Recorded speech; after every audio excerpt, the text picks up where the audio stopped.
भाषा सीखने के लिए बच्चा बनना पड़ता है। बिना बच्चा बने कोई भाषा नहीं सीख सकता। तो स्वाभाविक है कि हम भी बच्चा बनेंगे तभी सीख सकेंगे, इसलिए बच्चा बने हैं। महाराष्ट्र में उन लोगों से जो दूसरी भाषा नहीं जानते हैं, केवल मराठी जानते हैं, उनसे संवाद स्थापित कर सकें, तो उसका इसी में उपयोग होगा। आप अगर इस तरह से परेशान करोगे तो फिर लोग यहाँ आना बंद करेंगे। फिर जो काम बाहर वाले आकर के यहाँ कर दे रहे हैं वो काम आपको खुद करना पड़ेगा। जैसे मुस्लिम देशों में हम लोग देखते हैं कि भारत के लोग जा कर के वहाँ पे काम कर रहे हैं और वहाँ के लोग राजा बने घूम रहे हैं। ऐसे ही महाराष्ट्र के लोग राजा बने घूम रहे हैं। दूसरे प्रांतों के लोग आकर के परप्रांतीय यहाँ पे सब काम कर रहे हैं। रोजी रोटी तो कहीं भी मिल जाती है। लोगों ने कहाँ जावा सुमात्रा जा कर के रोजी रोटी प्राप्त कर ली है, तो जिसको रोजी रोटी का ही मामला है वो यहाँ से कहीं दूसरी जगह खिसक जाएगा। उसके बाद हर काम आपको करना पड़ेगा। तो ये भी तो विचार करने की ज़रूरत है। जब महाराज जी आपको मराठी सिखाया जा रहा तब हमने देखा आप काफ़ी इंटरेस्ट के साथ सीख रहे थे और 2 दिन में आपने काफ़ी अच्छा बोला हम लोगों से। तो आने वाले समय में अगर आप वापस से महाराष्ट्र में आते तो क्या अपना भाषण आप मराठी भाषा में देना चाहेंगे हिंदी के साथ ही? देखिए, पहली बात तो यह है कि भाषा सीखने के लिए बच्चा बनना पड़ता है। बिना बच्चा बने कोई भाषा नहीं सीख सकता। तो स्वाभाविक है कि हम भी बच्चा बनेंगे तभी सीख सकेंगे, इसलिए बच्चा बने हैं। और हम सीख क्यों रहे हैं?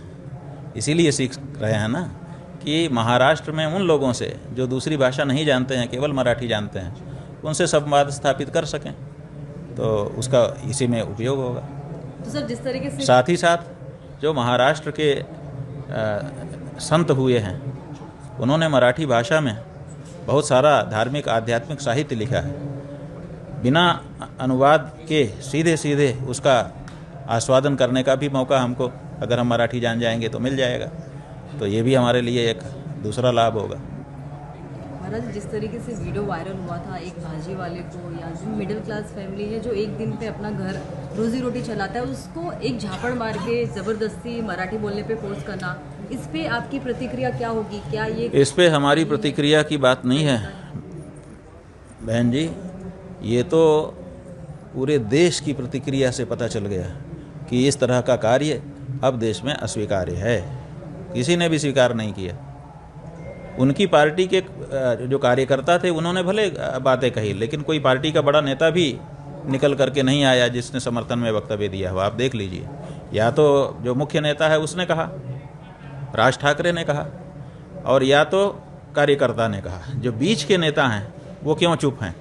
इसी से अंदाज़ा लगा लीजिए कि उनको भी ठीक नहीं लगा है और उनको भी बोलने पर लग रहा है कि हम बोलेंगे तो हमको भी शर्म ही आएगी, इसीलिए वो भी नहीं बोल रहे हैं। सर इससे पहले भी उत्तर भारतीयों को टारगेट किया गया था, मारा पीटा गया था, फिर से एक बार कहीं ना कहीं किसी मुद्दे को लेकर उत्तर भारतीय को ही महाराष्ट्र में टारगेट किया जा रहा है।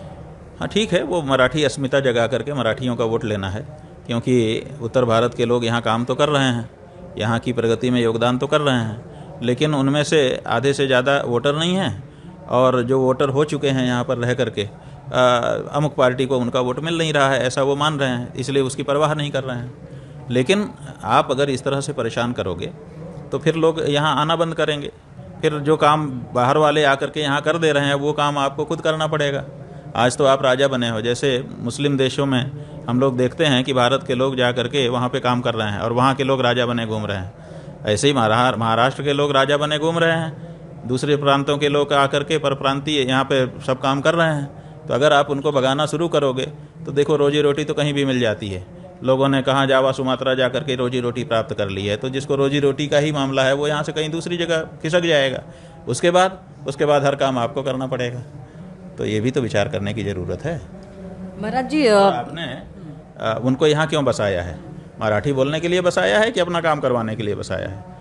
अपना काम करवाने के लिए बसाया है तो कर रहे हैं। अब मराठी बोलने के क्यों अनिवार्य कर रहे हो आप?